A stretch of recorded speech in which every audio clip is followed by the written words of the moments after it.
One of the cooler announcements at the 2021 Game Awards was this shadow drop of the Matrix experience, which is nothing more than a glorified demo of what the Unreal Engine 5 can do. We've seen the Unreal Engine 5 briefly in the past during one of the lead-ups to the PlayStation 5, talking about some of the next generation engine capabilities and the processing power. You may remember seeing that brief little gameplay demo of a woman walking through a cave.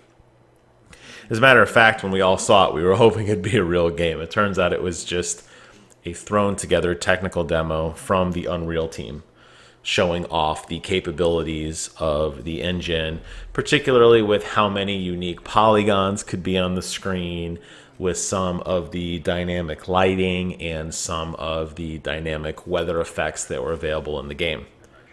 Well, since then, we do know that Unreal Engine 5 is real. Some games, including Hellblade: Senua's Sacrifice 2, have been announced to be built in the Unreal Engine. And we did get to see a pretty lengthy gameplay demo of that as well at the Game Awards, which was actually really, really cool.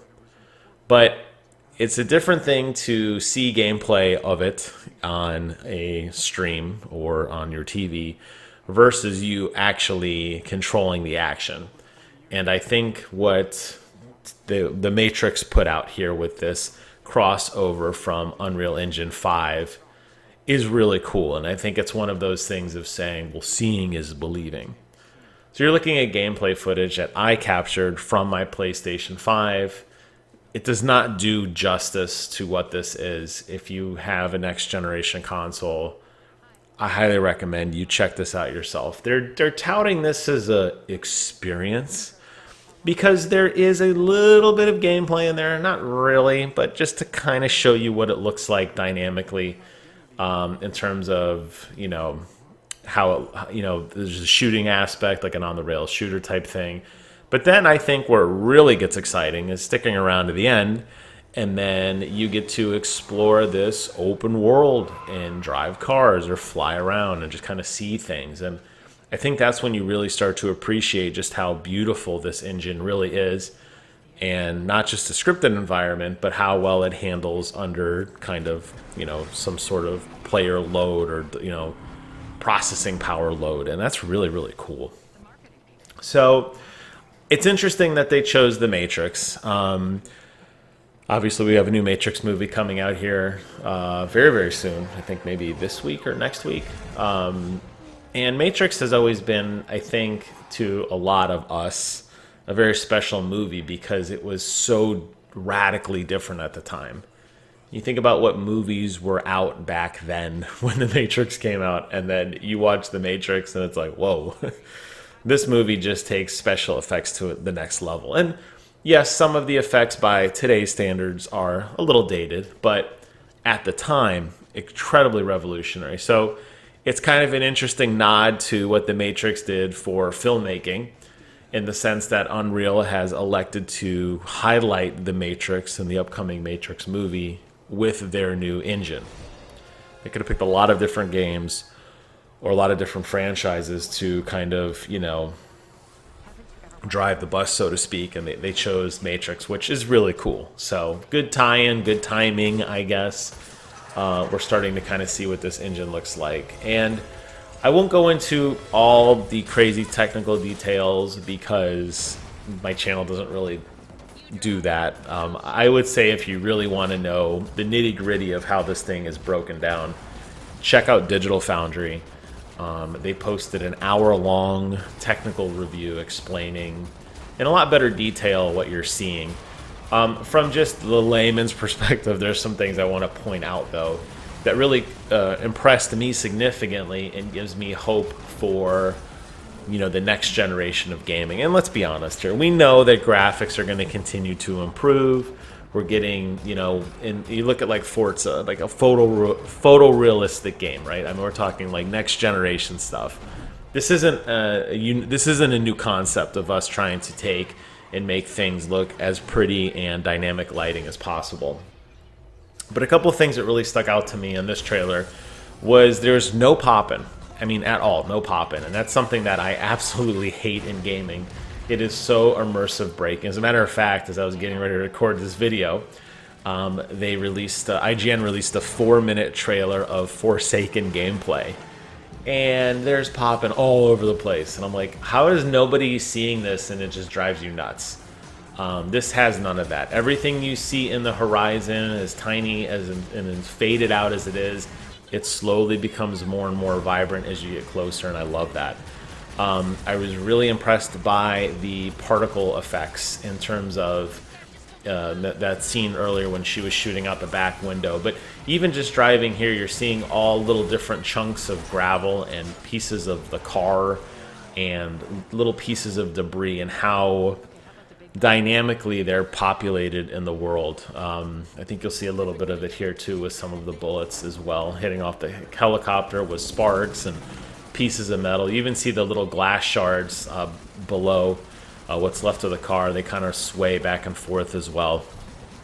And I think this just lends more realism to the universe. It's effects you don't need. If this scene didn't have the little glass shards down on the bottom of the car reflecting some of the light and capturing the darkness and stuff, I don't think anyone would care. I don't think anybody would ever like say, "Hey, wait a minute, why is this doing this?" or "Why?" You know, this is a aspect that's entirely missing. But I feel like when you have that and you have great gameplay, well, then you're just adding layers of incredibleness, for lack of a better word, on top of an existing scene that already looks incredible. And I think that's what makes it more immersive. And I think when you think of this in a more practical application, when you're actually playing a game where you're like a medieval game, for example, a role-playing game where you have different pieces of armor and different materials, I think they'll pop a lot more. We're very used to like the N64 wrapper around textures where you just take one flat thing and you kind of make it 3D by wrapping it around in place. But a lot of times materials all look the same. They don't distinct, wool or fabric kind of looks the same as cloth, kind of looks the same as leather. It's just, maybe a slightly different color or whatever. I feel like with this engine, you're going to be able to make that pop a little more, which is cool. So just from a character detail perspective, that really intrigued me. And I think you saw a lot of that on display during the game trailer of Hellblade 2, because in Hellblade 2, you obviously saw her running through the mud. She had mud on her face. You saw the paint was cracking around her face as she was fighting, the paint she had drawn on, and the blood splatter and the sweat, the way her hair stuck to her forehead. And that's really exciting. By no means is great technology a replacement for good gameplay, and by no means is technology a great substitute for fun gameplay mechanics or story or theming or sound design or any of that. It just makes a good experience potentially better. While this demo is cool in of itself, and you can cycle through all of these things and see nanite visualization, whatever the hell that is, and look at some of these heat maps and all these little particle effects and everything, it doesn't really change much of anything in terms of, I think most people are going to just kind of glaze over this and go, "Oh, that's neat. Look, it's got whatever," right?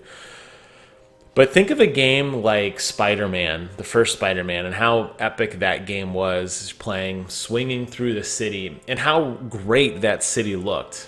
I mean, now think about playing Spider-Man in this city and how much better it would look. How much more realistic Spider-Man could be and the villains he faced could be in a world that was rendered on this engine as opposed to the older Unreal 4 engine. So I think that's where it gets exciting. Where this demo wraps up is you had that initial little shootout where you kind of just play briefly in a scripted event to kind of show you what's possible. But then, surprisingly, they let you run it in your own real time.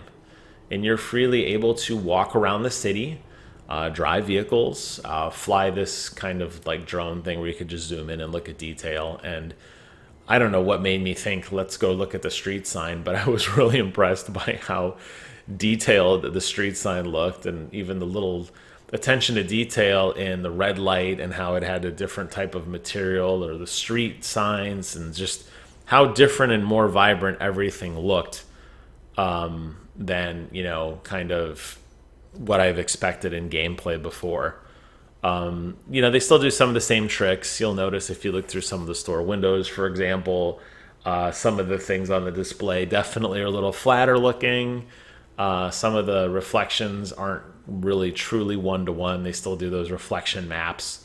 There's always going to be technical shortcuts because it's impossible to render exactly everything you should see. But I think they focus on the things that make it the best and definitely make it the most fun.